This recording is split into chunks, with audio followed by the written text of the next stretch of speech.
7 palavras do espanhol que quase todo brasileiro erra. Bem-vindos a Pílulas de Beta! E antes de qualquer coisa, te inscreve no canal, ativa o sininho e se tu gostou do conteúdo, não esquece do teu like no vídeo, hein?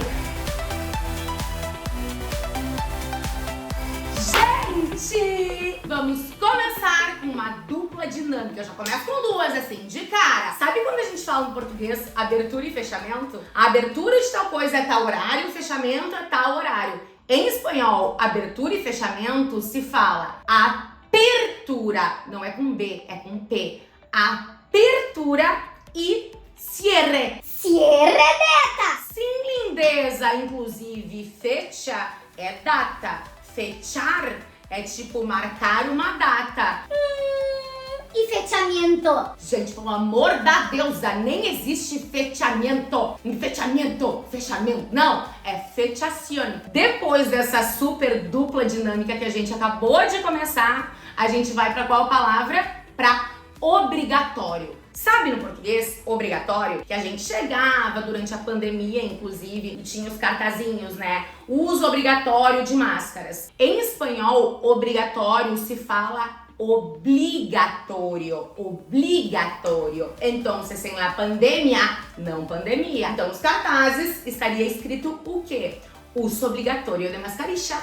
Quarta palavra, próprio. Próprio do português se diz em espanhol propio. Exatamente isso, ó. Propio. No português tu tem PR.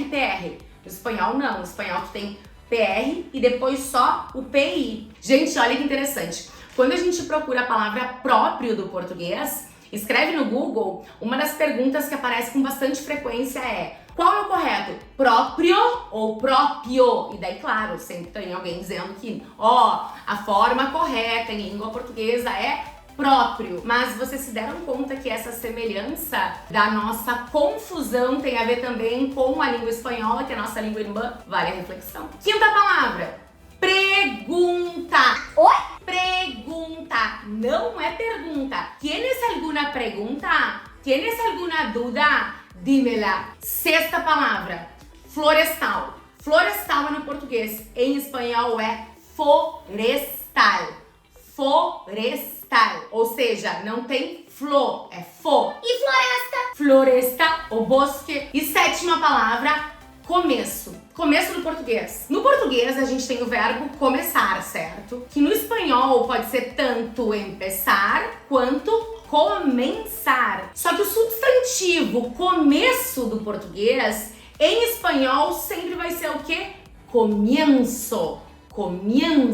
Mas, Beta, não tem, sei lá, empiezo? Não, existe o verbo empezar, que daí eu posso dizer, bueno, yo empiezo las clases de español en la próxima semana, por ejemplo. Pero en esta situación que estamos hablando de un sustantivo que es começo do português, en español se dice comienzo. O sea, quando vocês tiverem alguma dúvida, Ai, será que comenzar tá certo? claro que tá. Tanto que início, começo do português é o que? Comienzo en español.